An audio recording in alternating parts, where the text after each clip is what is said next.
Assalamualaikum warahmatullahi wabarakatuh. Kembali lagi di channel Sukotireng. Di kesempatan kali ini saya akan membawakan sebuah cerita yang berjudul Kembalikan Kepala Bayiku. Cerita ini ditulis oleh akun Facebook bernama Autor Senja. Bagi kalian yang ingin bacanya secara langsung, bisa kunjungi link yang sudah sertakan di kolom deskripsi. Sebelum cerita ini dimulai, jangan lupa untuk like, komen, dan subscribe channel ini. Dan juga tekan lonceng notifikasinya, agar kalian semua tidak ketinggalan cerita-cerita terbaru dari kami. Tentunya tak usah berlama-lama lagi. Langsung saja kita masuk ke ceritanya. Bagus yang masih begitu syok dan terpukul atas kebenaran yang bagus saja ia terima akan penyebab hilangnya Rumbi dan calon buah hati yang selama ini ia nanti-nantikan. Hanya bisa menangis meraung dengan tubuh terguncang hebat, bagai tersambar petir di siang bolong. Kebenaran ini benar-benar membuat Bagus hancur. Bagus masih belum bisa percaya atas apa yang sudah terjadi.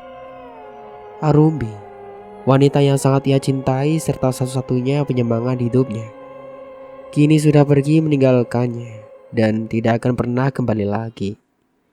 Bulir-bulir bening terus saja mengalir deras di sudut air mata elangnya. Air matanya tidak mampu lagi ia tahan. Dunianya seakan runtuh begitu saja.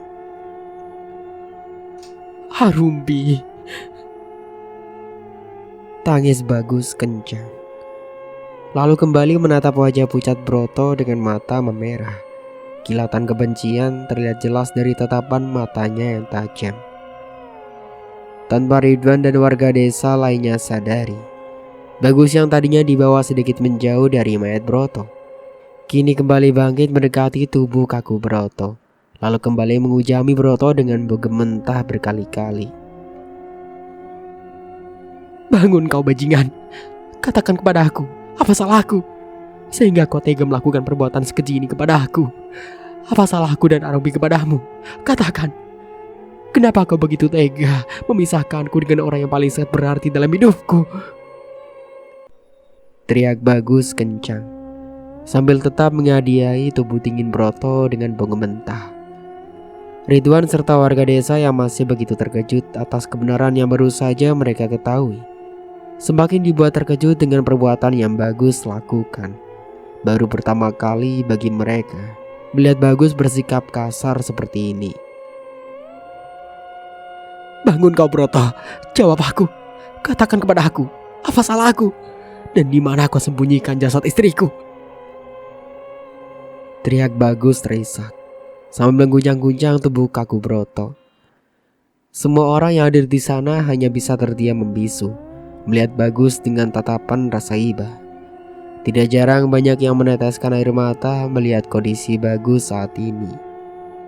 Ridwan dan warga desa sudah berusaha untuk menghentikan tindakan yang Bagus lakukan, tapi mereka tidak bisa berbuat apa-apa. Amarah Bagus benar-benar memuncak sehingga membuatnya kehilangan kendali seperti orang yang sudah kehilangan akal. Bukan hanya Bagus, semua orang yang hadir di sana juga merasa geram atas tindakan yang Broto lakukan. Mereka sangat mengerti apa yang Bagus rasakan. Tidak mudah bagi Bagus menerima kenyataan pahit ini, terlebih lagi orang yang selama ini ia kasihi. Ia percaya dan ia anggap seperti orang tua kandungnya sendiri, tega melakukan tindakan sekeji ini kepadanya. Semua orang juga sangat tahu bagaimana besarnya cinta Bagus kepada Rumbi. Rasa sakit akan hilangnya Rumbi dan kekecewaan atas tindakan yang Broto lakukan kini semua bercampur menjadi satu. Setelah puas mengajar Broto berkali-kali, tiba-tiba tubuh Bagus melemah. Bagus ambruk begitu saja di dekat mayat Broto dan tidak sadarkan diri. Melihat kondisi Bagus yang saat ini begitu syok dan terpukul, Ridwan pun memutuskan untuk membawa mayat Broto ke kediaman rumahnya, lalu secepatnya menyelesaikan proses pemakaman Broto tanpa adanya kehadiran Bagus. Belum lagi setelah melihat tindakan yang baru saja Bagus lakukan, tidak mungkin Bagus mau menghadiri acara pemakaman laki-laki yang sudah menghabisi nyawa Rumbi, wanita yang sangat ia cintai dan calon buah hatinya. Meski sebenarnya perbuatan Broto salah, Tapi sudah menjadi kewajiban mereka semua untuk menyelesaikan fardu kifayah bagi Broto untuk terakhir kalinya. Tidak banyak warga desa yang hadir di acara prosesi pemakaman Broto. Mereka masih begitu geram atas tindakan yang Broto lakukan. Kebanyakan warga desa memilih untuk pulang ke kediaman rumahnya masing-masing. Terdengar suara seseorang mengetok pintu dari luar. Mendengar hal itu, Budi yang masih tergeletak semalaman di atas lantai, kini mulai kembali sadarkan diri. Lenguh Budi mengerjapkan kedua matanya. Dengan satu tangan memegangi pelipisnya. Kepalanya terasa begitu sangat berat. Tubuhnya juga terasa remuk akibat jatuh terguling membentur batu semalam. Kembali lagi terdengar suara ketukan pintu dari luar. Budi yang baru saja sadarkan diri setelah ambruk semalaman, tiba-tiba ingatan akan kejadian semalam kembali terlintas di kepalanya. Belum lagi tentang teror yang ia dapat dari sosok Karumbi, membuat Budi langsung bangkit dari perbaringannya dan kembali bergidik ketakutan. Tidak berani untuk membukakan pintu meski hari sudah menjelang siang. Bud, apa kau sudah pulang? Ucap seseorang dari luar. Mendengar suara seseorang yang sangat ia kenal memanggil namanya. Budi yang tadinya hanya memejamkan kedua matanya, dengan tubuh meringkuk gemetar ketakutan. Seketika langsung membuka kedua matanya lebar, lalu bangkit dari duduknya dan bergegas membukakan pintu. Terdengar suara pintu terbuka. Terlihatlah di hadapan Budi sosok seseorang yang sangat ia kenal sedang berdiri di hadapannya dengan tatapan mata melotot tidak percaya melihat keadaan Budi yang terlihat sangat kacau. Ada apa denganmu? Kenapa kau terlihat kacau seperti ini, Bud? Tanya Doni tidak percaya melihat penampilan Budi begitu berantakan. Mendapatkan pertanyaan seperti itu, ingatan akan kematian Mbah Darmo dan teror dari sosok Karumi dengan wujud yang sangat mengerikan merangkak dengan posisi terbalik di atas langit-langit rumahnya, semakin membuat Budi gemetar ketakutan. Terlihat jelas dari tatapan matanya dan raut wajahnya, ada ketakutan besar yang Budi rasakan. Melihat Budi bertingkah seperti itu, Doni semakin dibuat bingung, penasaran atas apa yang terjadi semalaman. Yang Doni tahu semalaman Budi mendapatkan tugas dari ketua komplotan mereka untuk menyusulnya ke dalam hutan dan membawakan perlengkapan sebagai syarat ritual yang akan mereka lakukan untuk menghabisi Bagus dan menghancurkan sosok Karumbi. Sedangkan Doni mendapatkan tugas dari seseorang yang menjadi dalang di balik kematian Narumbi untuk menghabisi Broto dan menjadikan Broto sebagai kambing hitam atas perbuatan kejam yang telah mereka lakukan. Bud, katakan kepada aku, apa yang sudah terjadi? Kenapa kau bertingkah seperti ini? Tanya Doni lagi penasaran. Sedangkan Budi hanya dia membisu dengan raut wajah ketakutan. Bud, panggil Doni lagi sambil mengguncang tubuh temannya itu. Aku tidak ingin mati. Aku tidak ingin mati. Ucap Budi tiba-tiba menggeleng-gelengkan kepalanya dengan raut wajah ketakutan. Apa yang kau katakan, Budi? Sadarlah. Ucap Doni kaget, lalu melihat kesana kemari memastikan jika tidak ada orang lain selain mereka berdua di tempat itu. Doni takut jika ada orang lain yang mendengar ucapan yang baru saja Budi lontarkan. Aku tidak ingin mati secara mengenaskan seperti Wawan maupun Badarmo. Aku tidak ingin hilang secara misterius seperti Joko. Aku tidak ingin mati konyol. Ucap Budi berteriak ketakutan. Shh, pelankan suaramu. Apa kau ingin warga desa yang mendengar percakapan kita dan mengetahui semua perbuatan yang telah kita lakukan? Ucap Doni berbisik, lalu menarik Budi masuk ke dalam rumah dan mengunci pintu dari dalam. Aku tidak ingin mati. Aku tidak ingin mati. Ucap Budi histeris. Terus saja menggeleng-gelengkan kepalanya seperti orang yang tidak waras. Bulir-bulir keringat dingin mulai mengalir dari dahinya. Terlihat jelas dari raut wajah dan tingkah lakunya. Ada ketakutan besar yang Budi rasakan. Hei Bud, ada apa denganmu? Kenapa aku bertingkah seperti ini sih? Tanya Doni semakin kebingungan dengan tingkah Budi yang semakin aneh. Mbak Darmo. Ucap Budi terbata-bata dengan nafas yang memburu, menunjuk-nunjuk ke sembarang arah lalu terdiam membisu dengan tatapan kosong. Bayangan akan kematian Mbak Darmo secara mengenaskan kini kembali berputar di kepalanya.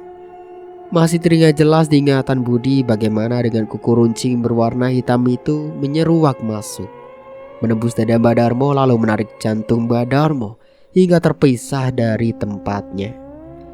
Bahkan suara retakan dan hancurnya kepala Mbak Darmo masih terngiang-ngiang terdengar nyaring di kedua telinganya, membuat Budi semakin gemetar ketakutan. Ada apa dengan Mbak Darmo? Katakan kepadaku, apa yang terjadi semalam? Tanya Doni cepat. Tidak sabar ingin cepat mengetahui apa yang sudah terjadi semalam, sampai membuat temannya bertingkah aneh seperti ini. Budi masih tetap diam membisu dengan tatapan mata kosong. Seluruh tubuhnya gemetar. Air mata mulai menganak di pelupuk matanya. Melihat tingkah Budi seperti ini, Doni semakin menjadi penasaran. Doni sangat tahu dibanding teman-temannya yang lain, hanya Budi yang memiliki sifat penakut. Tapi ini tidak biasanya. Kecuali ada sesuatu yang buruk terjadi hingga membuat Budi gemetar ketakutan seperti ini. Bud, katakan kepadaku, apa yang sudah terjadi? Tanya Doni lagi sambil mengguncang-guncangkan tubuh temannya itu. Mendapatkan perlakuan seperti itu, Budi kembali tersadar dari lamunannya. Menatap wajah Doni dengan tatapan nanar lalu menangis terisak di hadapan Doni. Ada apa Bud? Katakan kepadaku. Jangan membuatku kebingungan seperti ini. Tanya Doni lagi geram. Mbak Darmo sudah mati Don. Arumbi yang sudah menghabisinya. Ucap Budi terisak, lalu ambruk tertutup lemas di lantai. Mendengar hal itu, Doni langsung terdiam dengan jantung seakan berhenti berdetak. Tidak percaya dengan apa yang baru saja Budi ucapkan. Yang Doni tahu, Mbak Darmo sosok dukun yang terkenal sakti akan kekuatan ilmu hitamnya. Tapi bagaimana bisa Arumbi mampu mengalahkannya? Aku menyaksikan sendiri dengan kedua mata kepalaku bagaimana Arumbi menghabisinya dengan begitu mengenaskan. Aku melihatnya sendiri bagaimana tangan Arumbi menembus masuk ke dalam dada Mbak Darmo Don, lalu menarik jantung Mbak Darmo hingga terpisah. Bukan hanya itu Don, aku juga melihat dan mendengar bagaimana kepala Mbak Darmo hancur lebur tertimpa pohon beringin besar yang Arumbi sengaja jatuhkan untuk menghabisi Mbak Darmo Don. Jelas Budi terisak. Mendengar penjelasan Budi, Doni hanya bisa diam membisu menelan salivanya kasar. Ikut ambruk tertutup di lantai, berusaha mencerna apa yang baru saja Budi katakan. Aku tidak ingin mati Don. Aku tidak ingin menjadi target Arumbi selanjutnya, lalu mati mengenaskan seperti yang lainnya. Ucap Budi lagi ketakutan. Sejenak suasana menjadi hening. Keduanya terhanyut dalam pikiran mereka masing-masing. Sesekali hanya terdengar suara hembusan napas dalam dari keduanya. Aku menyesal Don. Ucap Budi tiba-tiba, memecah keheningan dengan tatapan lurus ke depan. Mendengar ucapan temannya itu, Doni langsung menatap Budi dengan tatapan tidak percaya. Mengetahui jika Doni melihat ke arahnya, Budi kembali bersuara sambil menatap wajah temannya itu. Iya, aku menyesal Don atas tindakan keji yang sudah kita lakukan kepada Arumbi dan bayi yang tak berdosa itu. Ucap Budi lagi dengan tatapan kembali berembun. Lalu, apa yang ingin kau lakukan? Tanya Doni penasaran. Mendapat pertanyaan seperti itu, sejenak Budi kembali terdiam. Menarik nafas dalam lalu kembali mengembuskannya berulang-ulang. Dengan tatapan matanya kembali lurus ke depan. Aku ingin mengakhiri semuanya sampai di sini, Don. Ucap Budi kembali bersuara. Apa maksudmu? Tanya Doni cepat, menggerakkan tubuhnya menghadap Budi. Aku ingin mengakui semuanya kepada Bagus dan meminta maaf kepadanya, Don. Ucap Budi lagi menjelaskan. Mendengar hal itu, Doni yang tadinya duduk di dekat Budi tiba-tiba langsung berdiri tegak dengan kedua mata melebar sempurna, terkejut dengan apa yang baru saja Budi ucapkan. Apa kau sudah gila? Apa kau ingin warga desa mengetahui semuanya dan menghabisi kita semua? Apa itu yang kau inginkan? Tanya Doni murka. Lalu aku harus apa, Don? Aku tidak ingin mati. Ucap Budi ikut berdiri dengan suara mulai meninggi. Jangan bodoh, Bud. Apa kau pikir dengan kau mengatakan semuanya kepada Bagus, kau akan terbebas dari semua kejadian ini? Apa kau pikir Bagus dan semua warga akan memaafkanmu? Apa kau lupa bagaimana besarnya rasa cinta Bagus kepada Arumbi? Jelas Doni lagi semakin geram sambil menunjuk-nunjuk tubuh Budi hingga tubuhnya teruyuh. Lalu aku harus apa, Don? Katakan kepada aku. Tanya Budi berteriak. Mendengar Budi berteriak di hadapannya, Doni yang tadinya sudah merasa geram atas tindakan yang Budi lakukan, tiba-tiba langsung melayangkan tinjunya hingga membuat tubuh Budi terhuyung ke belakang dengan darah segar mengalir dari sudut bibirnya. Sadar akan tindakan kasar yang Doni lakukan, Budi pun ikut tersulut emosi, lalu menatap tajam ke arah Doni dan melayangkan tinjunya berkali-kali hingga keduanya terlibat dalam pertarungan kecil. Setelah terlibat dalam perkelahian sengit, keduanya pun terkapar di lantai dengan nafas memburu dan wajah dipenuhi lebam membiru. Sudah cukup, Budi. Hentikan semua ini.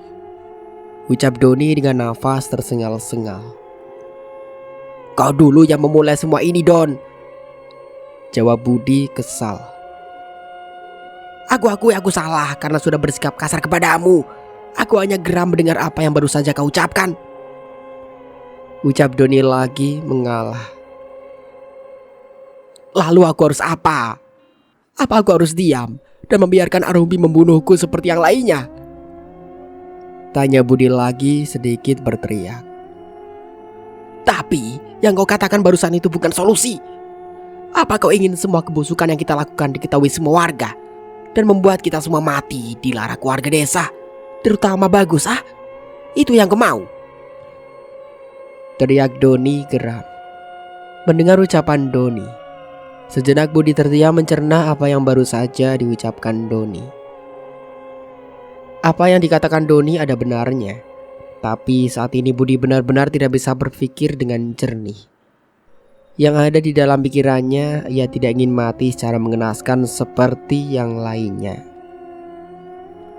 Pulanglah, ucap Budi kembali bersuara. Kamu ngusirku? Tanya Doni tidak percaya. Baru kali ini Budi bersikap seperti ini kepadanya. Budi hanya diam, lalu bangkit meninggalkan Doni yang masih terkapar di atas lantai. Baiklah, aku akan pergi. Tapi ingat, jangan pernah sesekali kau mencoba untuk membongkar semua rahasia yang kita lakukan, karena itu tidak akan berakhir dengan baik. Ucap Doni lagi, lalu pergi meninggalkan Budi dengan hati yang dongkol. Jauh di benak Doni berpikir, Andai Budi bukan sahabat masa kecilnya, sudah pasti ia akan menghabisi Budi saat ini juga. Tidak butuh waktu lama, prosesi pemakaman Broto pun selesai. Terlebih semuanya dilakukan secara cepat untuk menghindari terjadinya keributan. Bagus yang tadinya tidak sadarkan diri kembali siuman, mengerjapkan kedua matanya agar pandangannya terlihat jelas, sembari mengingat kembali apa yang sudah terjadi sebelum ia tidak sadarkan diri. Tidak butuh waktu lama bagi Bagus untuk mengingat semuanya. Ingatan akan kebenaran tentang hilangnya Rumbi kini kembali berputar di kepalanya. Bulir-bulir bening satu persatu mulai jatuh dari sudut mata langnya. Bagus kembali terisak segugukan dengan tubuh bergetar. Hatinya begitu terasa sakit teriris. Berat bagi Bagus untuk menerima semua kebenaran pahit ini. Kebenaran bahwa Rumbi sang pujaan hati sudah pergi jauh meninggalkannya dan tidak akan pernah kembali. Bagus berharap ini hanyalah sebuah mimpi belaka, dan di saat ia membuka kedua matanya, sosok wanita yang sangat ia cintai hadir di hadapannya dengan senyuman manis yang tidak pernah pudar dari wajah cantiknya. Senyuman manis yang selalu bisa membuat Bagus jatuh cinta berkali-kali. Meski semua terasa begitu sulit, Bagus harus bisa menerima kenyataan bahwa Rumbi, wanita cantik yang dikenal sebagai kembang desa, benar-benar telah tiada pergi meninggalkannya untuk selamanya. Sejenak pikiran Bagus menerawang jauh memutar kembali kenangan manis yang ia lalui bersama Rumbi. Mengingat kenangan indah saat pertama kali ia bertemu, sampai menjadikan Arumbi sebagai seorang istri.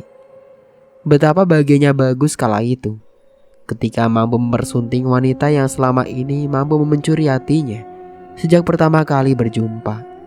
Rasanya saat itu ia menjadi orang yang paling bahagia di dunia ini. Sejak hadirnya Rumbi di dalam kehidupannya, hidup Bagus terasa begitu berwarna. Meski saat itu mereka belum dikaruniai seorang anak, tapi Bagus tidak pernah mempermasalahkan hal itu. Bagi Bagus, hidupnya sudah terasa lengkap setelah kehadiran Arumbi di dalam hidupnya. Arumbi adalah sebuah kebahagiaan terbesar baginya. Arumbi bukan hanya sekedar seorang kekasih, tapi juga penyemangat hidupnya. Apalagi setelah menjalani bahtera rumah tangga selama 5 tahun, akhirnya Allah Subhanahu wa Ta'ala memberikan sebuah kado terindah dengan hadirnya seorang bayi mungil di dalam rahim sang istri tercinta. Mengetahui akan kehamilan sang istri, Bagus sangat bahagia. Tidak henti-hentinya Bagus memeluk dan mencium wajah maupun pucuk kepala Arumbi berkali-kali. Bahkan perut yang masih rata itu pun tidak luput dari pandangannya. Tidak henti-hentinya Bagus mendaratkan ciumannya di perut yang masih rata itu sembari mengelusnya dengan penuh kasih sayang. Terlihat jelas dari raut wajah keduanya, ada kebahagiaan besar terukir di sana. Mengingat semua kenangan indah itu, tanpa Bagus sadari sudut bibirnya terangkat ke atas. Senyuman yang selama ini tidak pernah lagi terlihat semenjak hilangnya Rumbi, kini kembali terukir di wajahnya. Namun sayangnya senyuman manis itu tidak mampu bertahan lama. Semuanya hanya tinggal kenangan. Sekarang Bagus tidak akan pernah bisa lagi melihat senyuman manis dari wajah cantik Rumbi. Kenapa semuanya terjadi seperti ini? Kenapa? Andai saat itu aku tidak pergi meninggalkannya bersama laki-laki bajingan itu, mungkin saat ini Arumbi dan calon buah hatiku masih ada bersama aku. Lirih Bagus terisak dengan tubuh terguncang. Rasa penyesalan mulai menyelimuti, menelusup masuk ke dalam relung hatinya. Arumbi, maafkan Mas sayang, maafkan Mas karena tidak bisa menjagamu dan calon buah hati kita. Lirih Bagus lagi, dengan derayan air mata yang terus saja mengalir dari sudut matanya. Air mata yang luruh begitu saja tanpa harus dipinta. Ini salahku. Kenapa aku bisa sebodoh ini? Kenapa? Liri Bagus sedikit berteriak, mengacak-acak rambutnya lalu memukul-mukul dadanya yang terasa begitu sesak. Maafkan Mas sayang, maafkan Mas. Liri Bagus lagi terisak. Dunianya kini hancur berkeping-keping. Penyemangat hidupnya sudah tidak ada lagi bersamanya. Ini bukan salahmu, Mas. Mereka yang sudah menghancurkan kebahagiaan kita harus mendapatkan balasan yang setimpal, bahkan lebih sakit dari apa yang kita rasakan. Lirih suara itu pelan di telinga Bagus. Mendengar suara itu, tangis Bagus terhenti. Tenggorokannya seakan tercekat, dengan bulu lehernya terasa meremang. Bagus yang tadinya masih terbaring lemah, mendadak langsung bangkit dari pembaringannya. Menoleh ke sana kemari mencari dari mana suara itu berasal. Sadar jika tidak ada siapapun di dalam ruangan ini selain dirinya, tiba-tiba Bagus tersenyum menyeringai dengan tangan mengepal kuat. Aku berjanji sayang, aku tidak akan pernah menyerah. Aku akan berusaha mencari keberadaan jasadmu dan menguburmu dengan layak. Lirih Bagus pelan dengan tatapan tajam. Hari itu juga setelah prosesi pemakaman Broto dilakukan, semua warga desa kembali berkumpul di balai pertemuan, sepakat untuk mencari akan keberadaan jasad Arumbi yang Broto disembunyikan selama ini. Semua warga desa merasa begitu bersalah kepada Arumbi karena sudah berbicara yang tidak-tidak tentangnya. Padahal selama ini mereka semua tahu Arumbi bukan hanya cantik parasnya, tapi juga baik akhlak maupun perilakunya. Mungkin dengan inilah cara mereka menebus kesalahan yang mereka lakukan kepada Arumbi. Doni, yang saat itu pulang dengan hati yang dongkol, tidak sengaja matanya menangkap kerumunan warga desa yang berjalan berbondong-bondong menuju balai pertemuan. Melihat hal itu, mulai terbesit di benak Doni rasa ingin tahu apa yang akan warga desa lakukan setelah kejadian ini. Dengan langkah cepat dan rasa penasaran, Doni pun melangkah mengikuti warga dan menuju balai pertemuan. Setibanya di balai pertemuan, rasa keingintahuan Doni semakin besar. Dengan fokus Doni mempertajamkan indera pendengarannya, ikut menyimak apa yang warga desa perbincangkan. Tidak butuh waktu lama bagi Doni, akhirnya ia mengerti apa maksud dan tujuan semua warga desa berkumpul di balai pertemuan. Ternyata mereka semua sepakat untuk mencari keberadaan jasad Arumbi secara beramai-ramai. Setelah semuanya sepakat, barulah semua warga desa yang hadir di sana berbondong-bondong mencari jasad Arumbi dengan membagi menjadi beberapa kelompok. Pencarian pertama dimulai dari kediaman yang Bagus tempati, hingga masuk menyusuri ke tepian hutan yang berada tidak jauh dari kediamannya. Doni yang masih begitu penasaran dengan rencana seorang yang menjadi dalang di balik kematian Arumbi, memilih ikut andil mencari keberadaan jasad Arumbi. Meski ia sendiri tahu sekuat apapun Bagus dan warga desa mencari, sampai kapanpun mereka tidak akan pernah bisa menemukan di mana keberadaan jasad Arumbi. Masih teringat jelas di kepala Doni bagaimana ia bersama teman-temannya yang lain memutilasi tubuh Arumbi menjadi potong-potongan kecil, lalu membuang jasadnya ke dalam sungai yang terdapat banyak buaya berukuran besar di dalamnya. Waktu terus berlalu, pencarian masih terus dilanjutkan. Doni yang saat ini masih berpura-pura ikut andil dalam pencarian jasad Arumbi, ikut masuk ke dalam tepian hutan, berjalan ke sana kemari menyusuri setiap seluk-beluk yang ada, seolah ikut mencari agar tidak ada satupun warga desa yang curiga kepadanya. Setelah beberapa lama mencari, waktu menjelang asar pun tiba.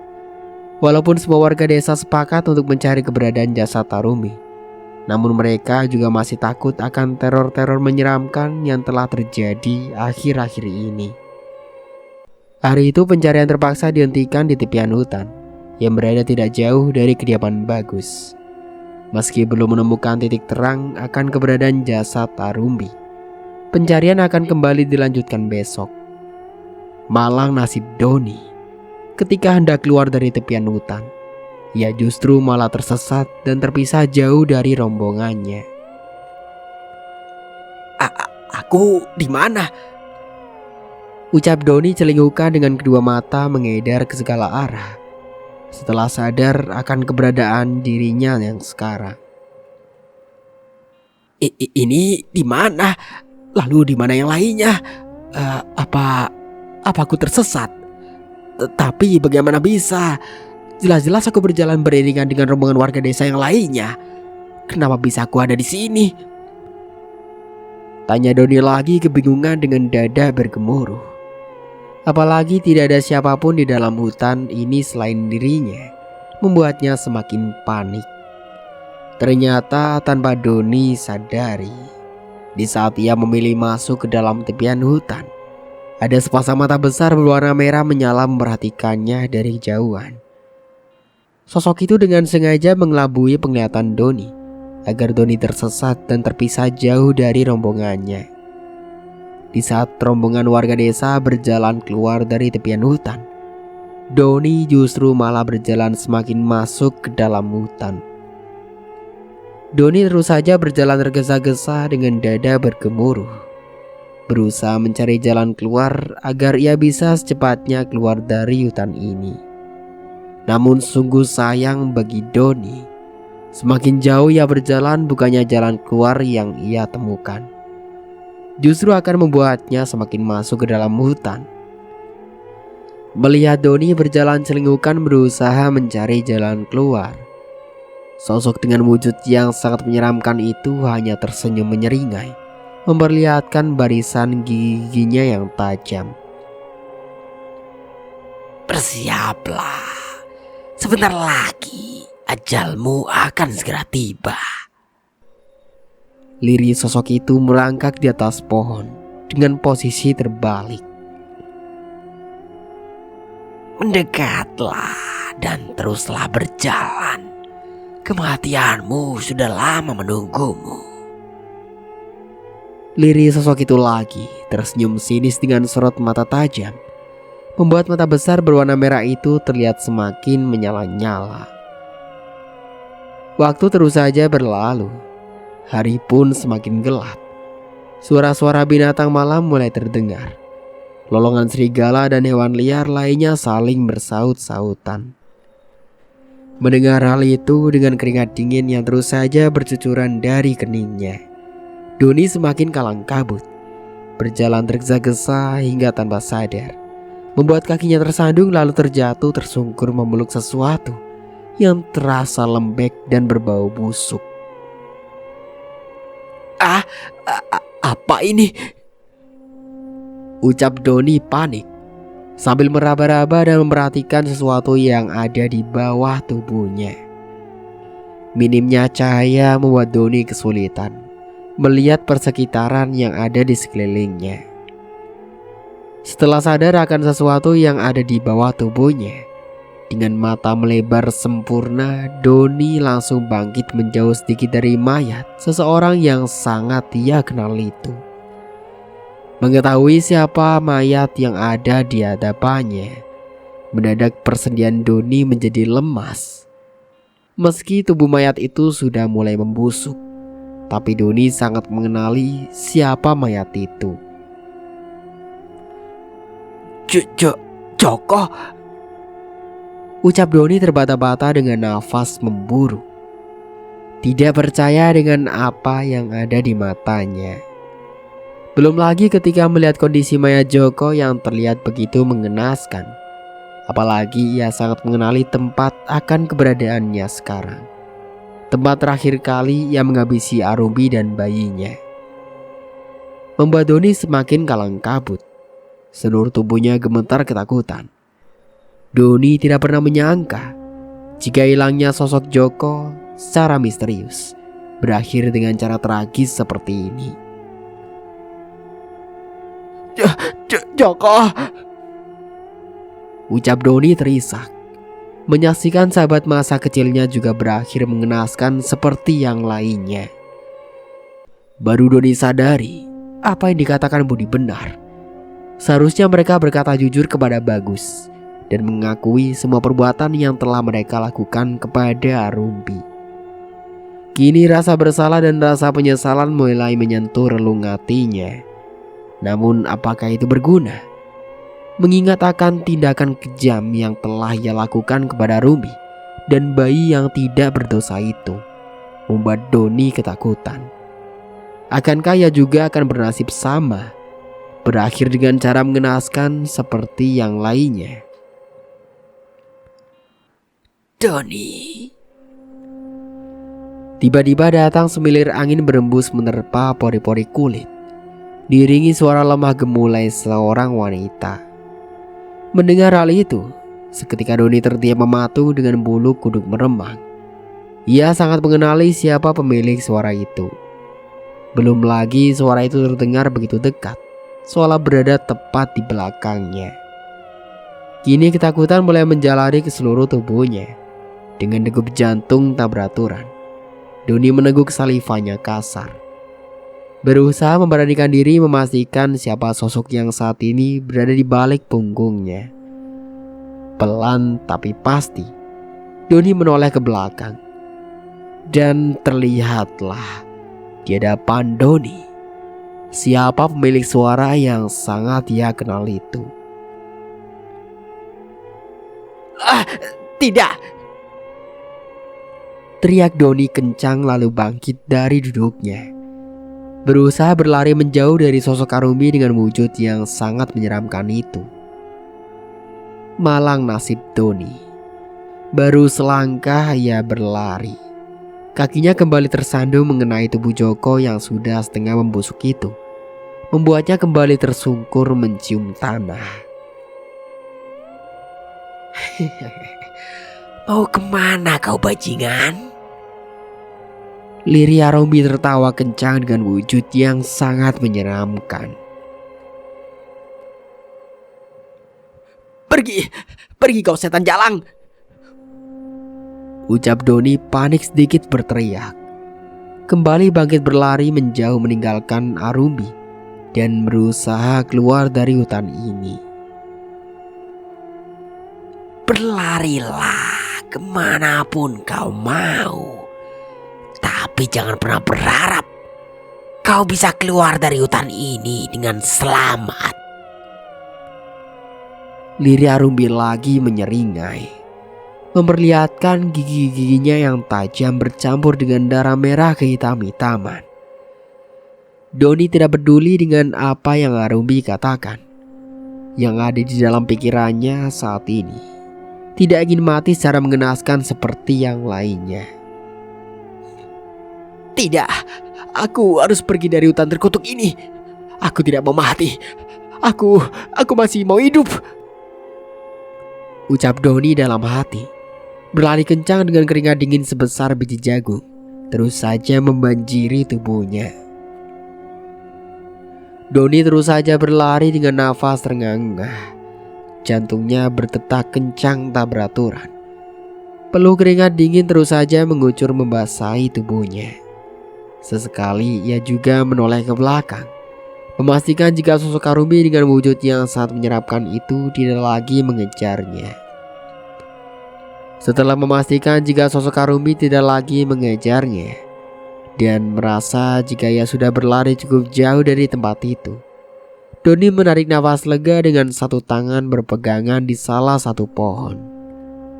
Seluruh tubuhnya terutama baju kaos yang ia kenakan basah dibanjiri keringat. Dengan nafas yang masih terengah-engah terasa seperti di ujung tanduk. Tubuh Doni ambruk begitu saja, merosot ke bawah di sebuah pohon besar, menyadarkan tubuhnya untuk beristirahat sejenak agar nafasnya kembali normal. Kini bukan hanya rasa lelah dan ketakutan yang ia rasakan, tapi juga rasa haus yang kian menggerogoti tenggorokannya. Dengan nafas yang masih memburu, Doni berusaha tenang, sembari berpikir mencari cara agar bisa keluar dari hutan ini dan terhindar dari kejaran Arumbi. Belum juga nafasnya kembali normal. Tiba-tiba Doni merasakan ada cairan kental berlendir menetes mengenai kepalanya, lalu mengalir ke bawah dari sela-sela rambutnya, turun ke kening hingga ke wajahnya. Doni menelan salivanya kasar. Jantungnya kembali berdegup kencang dengan nafas yang kian memburu. Merasa ada sesuatu yang mengganjal dengan cairan berlendir yang menetes mengenai kepalanya. Apa ini? Ucap Doni gemetar, menyentuh cairan itu dengan satu tangannya lalu mengendusnya.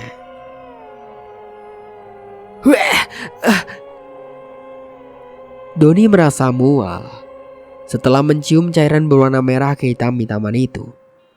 Cairan itu bukan hanya berbau anyir, tapi juga berbau busuk. Dengan dada bergemuruh, Doni kembali memberanikan dirinya untuk mendongakkan kepalanya ke atas. Kini terlihatlah di depan mata kepala Doni, dengan jarak yang begitu dekat bahkan hampir menyentuh wajahnya. Sosok Karumi dengan seluruh wajahnya biru mengelupas tersenyum menyeringai, memperlihatkan barisan gigi-giginya yang tajam. Aroma bau anyir darah dan bau busuk bangkai tercium menyeruak masuk ke dalam indera penciuman Doni. Sosok Karumbi dengan wujud yang sangat menyeramkan itu bertengger merayap seperti seekor cicak di atas pohon tempat ia beristirahat. Tidak! Teriak Doni ketakutan, kembali ingin berlari menjauh dari sosok Karumbi. Belum sempat Doni berlari, tangan dengan kuku panjang berwarna hitam itu dengan cepat mencengkram salah satu baunya kuat. Kuku runcing itu menembus masuk ke dalam kulit dan dagingnya. Darah segar merembas keluar dari sela-sela kuku runcing itu, mengalir membasahi kaos berwarna putih yang Doni kenakan. Lepaskan aku, setan sialan! Ucap Doni meringis kesakitan. Sekuat tenaga Doni berusaha melepaskan diri dari cengkraman Arumbi. Mendengar apa yang baru saja Doni ucapkan, Arumbi menjadi sangat geram. Dengan sorot mata tajam, sosok Arumbi mencengkram bau Doni semakin kuat. Terlihat jelas dari tatapan matanya ada marah dan dendam yang berapi-api.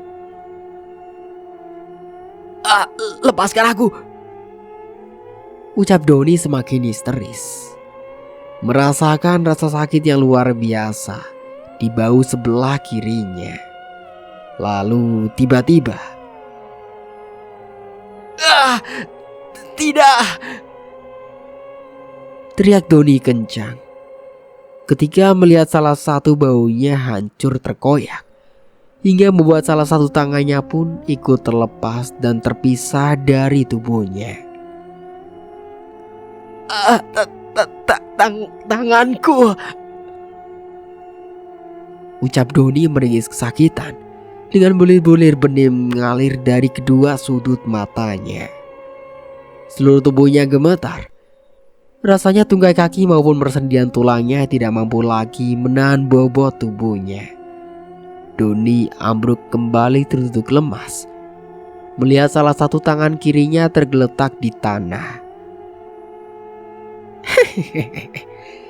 Apa itu sakit? Ucap Parumbi tertawa melengking.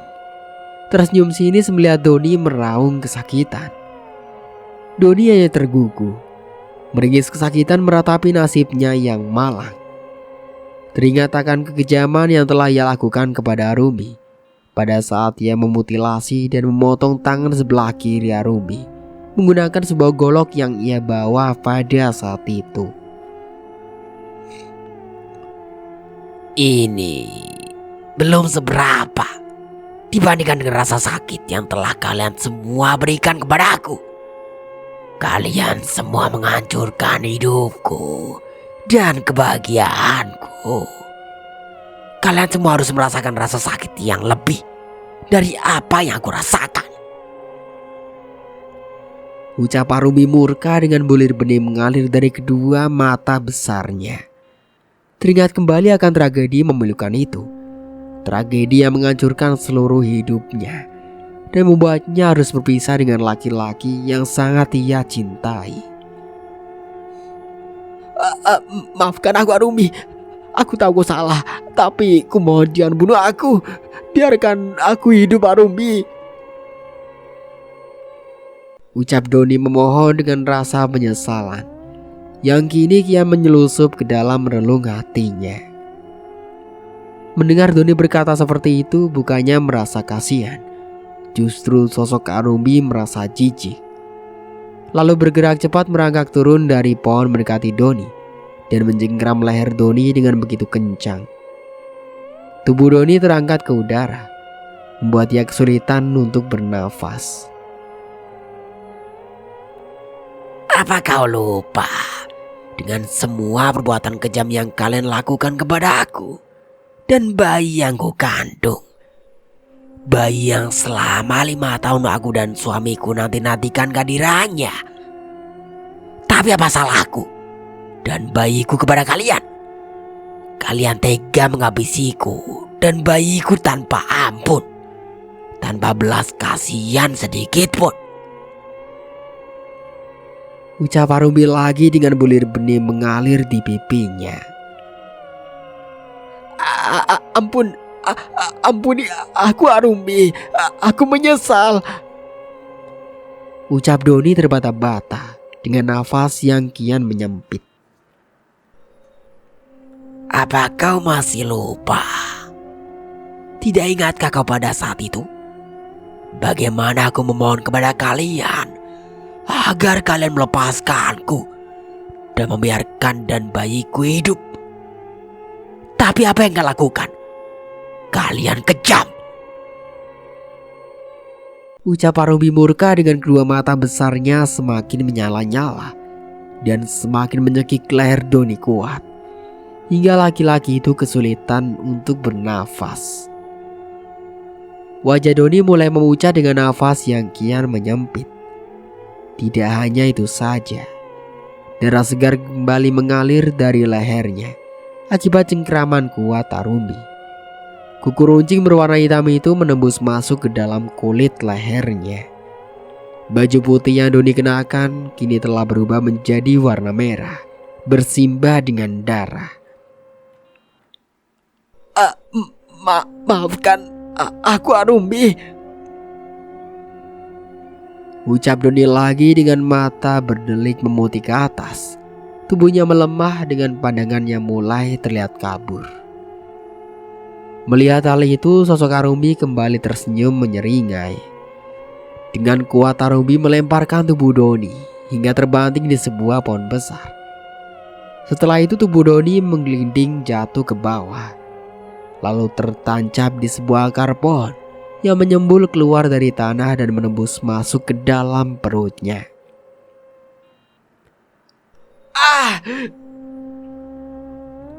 Kini hanya suarakan tarikan nafas yang terdengar melemah dari laki-laki malang itu. Darah segar terus saja merembes keluar dari tubuhnya. Melihat Doni terbaring tidak berdaya dengan salah akar pohon yang lumayan besar tertancap menembus perutnya, Arumi kembali tersenyum menyeringai dan kembali merangkak mendekat laki-laki yang hampir meregang nyawa itu. Maafkan aku Arumi. Ucap Doni melemah dengan suara terbata-bata ketika melihat Arumi kembali mendekati dirinya. Setelah berada cukup dekat, tiba-tiba dari sela-sela organ intim Arumi keluar seorang bayi mungil tanpa kepala. Berlumuran darah merah kehitam-hitaman merangkak menaiki tubuh Doni. Melihat bayi tanpa kepala itu merangkak menaiki tubuhnya Doni, hanya bisa terbaring pasrah. Rasanya ia tidak sanggup lagi untuk berlari. Jangankan untuk berlari, bergerak saja rasanya ia sudah tidak sanggup. Bayi tanpa kepala itu terus saja merangkak menaiki tubuh Doni dan berhenti di depan wajahnya. Tidak disangka, bayi itu memaksa masuk ke dalam mulut Doni, hingga tubuh Doni mengejang kuat dengan mata mendelik putih melotot ke atas. Setelah itu tubuh Doni kembali bergerak bangkit. Berjalan terseok-seok di kegelapan malam. Keluar dari hutan dengan seluruh matanya yang memutih menuju ke suatu tempat. Untuk sementara aku cukupkan dulu ceritanya sampai di sini. Sampai jumpa kembali di part berikutnya. Saya Bang Dayun pamit undur diri. Kurang lebihnya mohon maaf. Wassalamualaikum warahmatullahi wabarakatuh.